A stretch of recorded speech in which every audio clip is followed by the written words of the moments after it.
नमस्कार, मैं हूं अंकुर। आप देख रहे हैं सत्य हिंदी। एक नजर अब तक की सुर्खियों पर।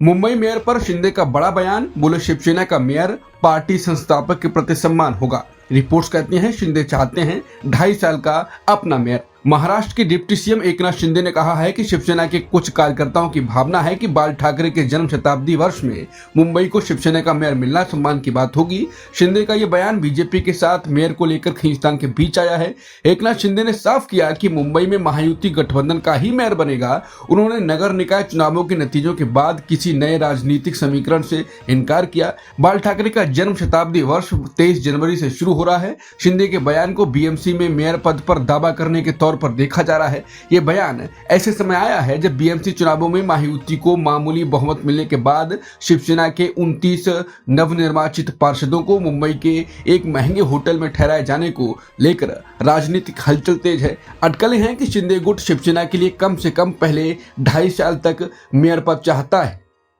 नितिन नवीन बने बीजेपी के राष्ट्रीय अध्यक्ष। बिहार से 5 बार के विधायक नितिन नवीन भारतीय जनता पार्टी के नए राष्ट्रीय अध्यक्ष बन गए हैं। उनकी उम्र 45 साल है। यह घोषणा बीजेपी मुख्यालय में चली पूरे दिन की नामांकन प्रक्रिया के बाद की गई। नितिन नवीन इस चुनाव में अकेले उम्मीदवार थे। राज्यसभा सांसद के लक्ष्मण, जो इस पूरी प्रक्रिया के रिटर्निंग ऑफिसर थे, उन्होंने बताया कि नितिन नवीन के समर्थन में कुल 37 नामांकन पत्र दाखिल किए गए थे और सभी वैध पाए गए। नाम वापस लेने की तय अवधि पूरी होने के बाद के लक्ष्मण ने औपचारिक घोषणा करते हुए कहा कि बीजेपी के राष्ट्रीय अध्यक्ष पद के लिए सिर्फ एक ही नाम प्रस्तावित हुआ है और वो नाम नितिन नवीन का है। पाकिस्तान और रूस पर भारत पोलैंड टकराव। जयशंकर बोले आतंकवाद पर समझौता नहीं। पोलैंड ने रूस को लेकर जताई नाराजगी। भारत और पोलैंड के बीच विदेश नीति को लेकर खुलकर मतभेद सामने आए हैं। सोमवार को नई दिल्ली में हुई बातचीत के दौरान भारत के विदेश मंत्री एस जयशंकर और पोलैंड के विदेश मंत्री व उप प्रधानमंत्री राडोस्लाव सिकोरस्की ने एक दूसरे के क्षेत्रीय मुद्दों पर कड़ी बातें कही। विदेश मंत्री एस जयशंकर ने पोलैंड के पाकिस्तान से बढ़ते रिश्तों पर नाराजगी जताई। उन्होंने साफ किया कि भारत अपने साझेदार देशों से उम्मीद करता है कि वो आतंकवाद को किसी भी तरह से बढ़ावा ना दे। जयशंकर का इशारा पोलैंड के विदेश मंत्री की अक्टूबर 2025 की पाकिस्तान यात्रा की ओर था, जो भारत पाक तनाव के कुछ महीनों बाद हुई थी। वहीं पोलैंड के विदेश मंत्री सिकोरस्की ने बातचीत को खुली और साफ बताया। उन्होंने कहा कि आतंकवाद को लेकर भारत और पोलैंड की सोच एक जैसी है, लेकिन रूस और बेलारूस में हुए जापाड 2025 सैन्य अभ्यास में भारत की भागीदारी को पोलैंड खतरे के तौर पर देखता है। सिकोरस्की ने भारत द्वारा रूस से तेल आयात में कमी की सराहना की और कहा कि सिद्धांत अब भी मायने रखते हैं। उन्होंने रूस यूक्रेन युद्ध के लिए राष्ट्रपति पुतिन की आलोचना भी की। ये मतभेद ऐसे समय सामने आए हैं जब भारत और यूरोपीय संघ के बीच बड़े व्यापार समझौते की तैयारी चल रही है। विशेषज्ञों के मुताबिक खुली बहस के बावजूद दोनों देश रिश्तों को आगे बढ़ाने की कोशिश जारी रखेंगे। भारत यूएई रणनीतिक रक्षा साझेदारी समझौता।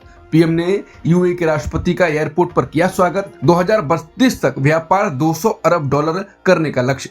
खाड़ी क्षेत्र में बढ़ते सैन्य तनाव के बीच भारत और यूएई ने रक्षा सहयोग को और मजबूत करने की दिशा में बड़ा कदम उठाया। सोमवार को दोनों देशों ने रणनीतिक रक्षा साझेदारी को लेकर एक लेटर ऑफ इंटेंट पर हस्ताक्षर किए। यह समझौता यूएई के राष्ट्रपति शेख मोहम्मद बिन जायद अल नह्यान की कुछ घंटों की भारत यात्रा के दौरान हुआ। इस दौरान दोनों देशों ने वर्ष 2032 तक आपसी व्यापार को बढ़ाकर $200 अरब करने का लक्ष्य भी तय किया। पीएम मोदी ने यूएई के राष्ट्रपति का पालम एयरपोर्ट पर स्वागत किया। दोनों नेताओं के बीच गजा की स्थिति, ईरान में चल रहे विरोध प्रदर्शन और यमन संकट जैसे अहम क्षेत्रीय मुद्दों पर चर्चा हुई। विदेश सचिव विक्रम मिस्री ने बताया कि यमन को लेकर सऊदी अरब और यूएई के रिश्तों में आई तल्खी पर भी बातचीत हुई। एसआईआर पर सुप्रीम कोर्ट में घिरा चुनाव आयोग, आदेश दिया एसबीआई एडमिट कार्ड होगा मान्य। 1 करोड़ 25 लाख बंगाल वोटरों को सुप्रीम कोर्ट से राहत, गड़बड़ी वाले नाम सार्वजनिक करने का निर्देश दिया।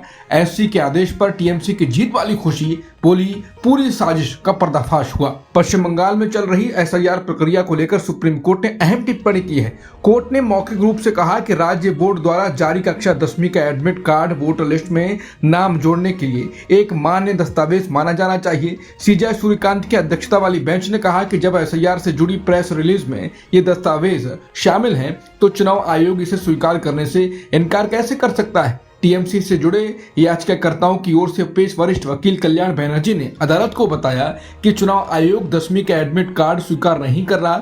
इस पर जस्टिस जॉय माल्या बागची ने चुनाव आयोग के रुख पर सवाल उठाया। सुप्रीम कोर्ट ने सोमवार को पश्चिम बंगाल के 1,25,00,000 वोटर्स को अपना नाम वोटर लिस्ट में जुड़वाने के लिए एक और मौका दिया। कहा कि वो 10 दिन में अपने डॉक्यूमेंट्स चुनाव आयोग को पेश करें। चुनाव आयोग ने राज्य में एसआईआर के दौरान नाम सरनेम आयु में गड़बड़ी की वजह से 1,25,00,000 वोटर्स को लॉजिकल डिस्क्रिपेंसी नोटिस जारी किया था।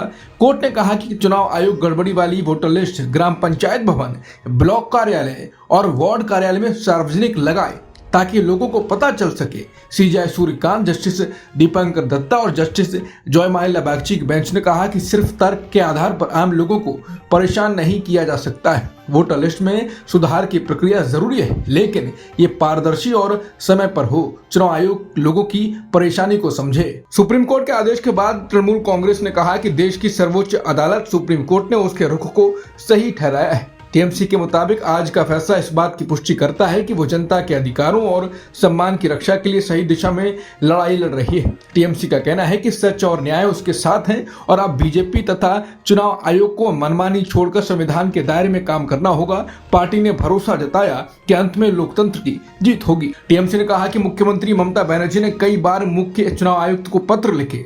वहीं अभिषेक बनर्जी ने खुद चुनाव आयुक्त से मुलाकात की। पार्टी के प्रतिनिधि मंडल भी मुख्य निर्वाचन अधिकारी के दफ्तर तक पहुंचे, लेकिन हर स्तर पर उनकी बातों को अनसुना किया गया। टीएमसी का आरोप है कि उनकी चेतावनियों और आशंकाओं को लगातार नजरअंदाज किया गया। पार्टी का कहना है कि आज सुप्रीम कोर्ट के फैसले ने इस पूरी साजिश का पर्दाफाश कर दिया। टीएमसी ने दो टूक कहा कि वो एक भी वैध मतदाता का नाम हटने नहीं देगी और न ही बंगाल का अपमान होने देगी। शंकराचार्य के समर्थन में कांग्रेस का हमला। कांग्रेस बोली, पीएम करें हस्तक्षेप, नहीं तो आप सनातनी नहीं धनातनी है। कांग्रेस ने कहा कि बीजेपी अपने भक्तों को भी बनाती है मूर्ख। कांग्रेस बोली, हम ये राजनीति नहीं करते, बर्दाश्त भी नहीं करेंगे। कांग्रेस ने कहा कि नरेंद्र मोदी ना काम क्या है ना राम क्या है। रागिनी नायक बोली, हिंदू मोदी और योगी से खतरे में हैं। माघ मेले में संतों के साथ मारपीट और अपमान पर कांग्रेस ने प्रेस कॉन्फ्रेंस की है। कांग्रेस ने कहा कि शंकराचार्य स्वामी अभिमुक्तेश्वरानंद जी के साथ जो दुर्व्यवहार किया गया है उससे हम सभी दुखी हैं। इस घटना के बाद से शंकराचार्य जी अनशन पर बैठे हैं, लेकिन सरकार में किसी को फर्क नहीं पड़ रहा है। कोई और सरकार होती तो शर्मसार हो चुकी होती। मोदी सरकार ने शंकराचार्य स्वामी अभिमुक्तेश्वरानंद जी के खिलाफ पूरी ट्रोल आर्मी झोंकती है, क्योंकि वो इनके सामने नतमस्तक नहीं होते। राजा के सामने संत नतमस्तक नहीं होते, संत के आगे राजा नतमस्तक होता है। ये जो शर्मनाक घटना हुई है, इसके खिलाफ प्रधानमंत्री को हस्तक्षेप करना चाहिए, वरना आप सनातनी नहीं धनातनी ही थे और यही कहलाएंगे। कांग्रेस ने कहा कि नरेंद्र मोदी 12 साल से सत्ता में है और जिनकी मेहरबानी से ये सत्ता में बैठे हैं उनके साथ कैसा सलूक किया जा रहा है ये दुनिया देख रही है। सत्ता में आने से पहले नरेंद्र मोदी ने कहा था, मैं हिंदुओं का मसीहा हूं और अब्दुल का इलाज करूंगा। ये कहकर इन्होंने 12 साल तक राज किया। 80,000 रुपए किलो के मशरूम खाए, डायमंड फेशियल करवाया, करोड़ों रुपए के 2 जेट खरीदे, महंगी गाड़ियों में घूमते हैं, महंगे महंगे कपड़े पहनते हैं। इनकी सियासत में मुसलमानों का क्या स्थान है वो भी हम सभी जानते हैं। लेकिन ये वीडियो दिखा रहा है कि नरेंद्र मोदी जिस थाली में बैठते हैं उसी में छेद करते हैं। सच्चाई यही है।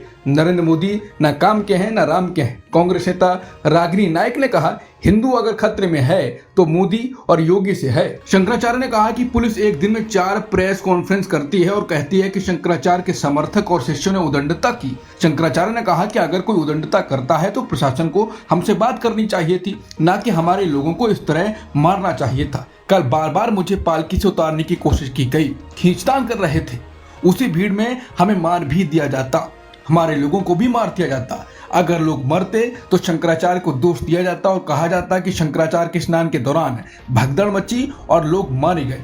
वहीं यूपी के पूर्व मुख्यमंत्री अखिलेश यादव ने भी कल संतों और पुलिस का वीडियो जारी करते हुए कहा था, साधु संतों, भक्तों, श्रद्धालुओं के साथ अप्रिय व्यवहार का समाचार दुखद है। भाजपा सरकार दिव्य भव्य के दावे से पहले सभ्य बने। शंकराचार्य विवाद के बीच बुजुर्ग साधु का आया वीडियो, बोले पुलिस ने जूते से कुचला मर जाता। कांग्रेस ने वीडियो अपने आधिकारिक एक्स अकाउंट से ट्वीट किया है, जिसमें एक बुजुर्ग साधु पुलिस द्वारा कुचले जाने की व्यथा बता रहे हैं। वो कहते हैं, लाठी नहीं जूते से कुचला है, बहुत बुरी तरह मारा गया है, दोबारा मारते तो मर ही जाता। कांग्रेस ने लिखा, यह कहना है 85 साल के बुजुर्ग साधु का। जिन्हें बीजेपी सरकार की पुलिस ने बूटों तले रौंदा है। कल जब शंकराचार्य श्री अभिमुक्तेश्वरानंद जी के साथ दुर्व्यवहार किया गया, उस वक्त इन साधु की भी पिटाई की गई। ये शर्मनाक है। नरेंद्र मोदी को माफी मांगनी चाहिए। IMF ने बढ़ाया भारत की ग्रोथ का अनुमान। 2025-26 में भारत की GDP ग्रोथ 7.3%। अंतर्राष्ट्रीय मुद्रा कोष यानी IMF ने भारत की आर्थिक रफ्तार को लेकर अच्छी खबर दी। IMF ने वित्त वर्ष 2025-26 के लिए भारत की GDP ग्रोथ का अनुमान बढ़ाकर 7.3% कर दिया है। इससे पहले IMF ने यह अनुमान 6.6% रखा था।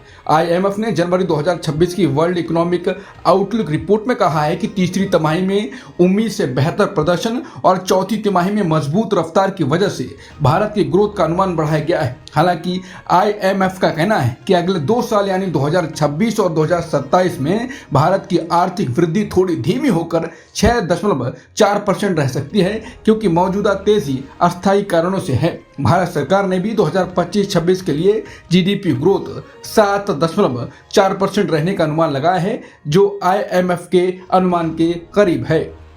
कुलदीप सेंगर को हाई कोर्ट से राहत नहीं, हिरासत में पीड़िता के पिता की मौत का है मामला। दिल्ली हाई कोर्ट ने उन्नाव पीड़िता के पिता की हिरासत में मौत के मामले में दोषी ठहराए गए पूर्व बीजेपी नेता कुलदीप सिंह सेंगर को बड़ा झटका दिया। कोर्ट ने सेंगर की 10 साल की सजा को निलंबित करने से इनकार कर दिया। जस्टिस रविंद्र दुडेजा ने साफ किया कि सजा पर रोक लगाने के लिए कोई ठोस आधार नहीं बनता, इसलिए सजा निलंबन की याचिका खारिज की जाती है। कोर्ट ने यह भी कहा कि सेंगर लंबे समय से जेल में है, लेकिन सिर्फ देरी के आधार पर राहत नहीं दी जा सकती है। ये देरी आंशिक रूप से इसलिए हुई क्योंकि सेंगर ने अपनी अपील के दौरान कई आवेदन दाखिल किए थे। ग्रीनलैंड में अमेरिकी सैन्य गतिविधियां तेज। ग्रीनलैंड में नोराड के सैन्य विमान तैनात। उत्तर अमेरिकी एरोस्पेस डिफेंस कमांड यानी नोराड के सैन्य विमान जल्द ही ग्रीनलैंड स्थित अमेरिका के एक सैन्य अड्डे पर पहुंचेंगे। नोराड ने सोमवार को बताया कि गतिविधियां पहले से तय थीं और रक्षा सहयोग से जुड़ी हैं। नोराड अमेरिका और कनाडा की संयुक्त सैन्य संस्था है जो हवाई निगरानी और रक्षा का काम करती है। ये घोषणा ऐसे समय पर आई है जब राष्ट्रपति ट्रंप के ग्रीनलैंड को अमेरिकी नियंत्रण में लेने के बयान से तनाव बढ़ा हुआ है। अब तक की खबरों में इतना ही। बाकी खबरों के लिए बने रहिए सत्यहिंदी.com के साथ। Copyright disclaimer under Section 107 of the Copyright Act 1976. Allowance is made for fair use for purposes such as criticism, comment, news reporting, scholarship, and research. Fair use is a use permitted by copyright statute that might otherwise be infringing.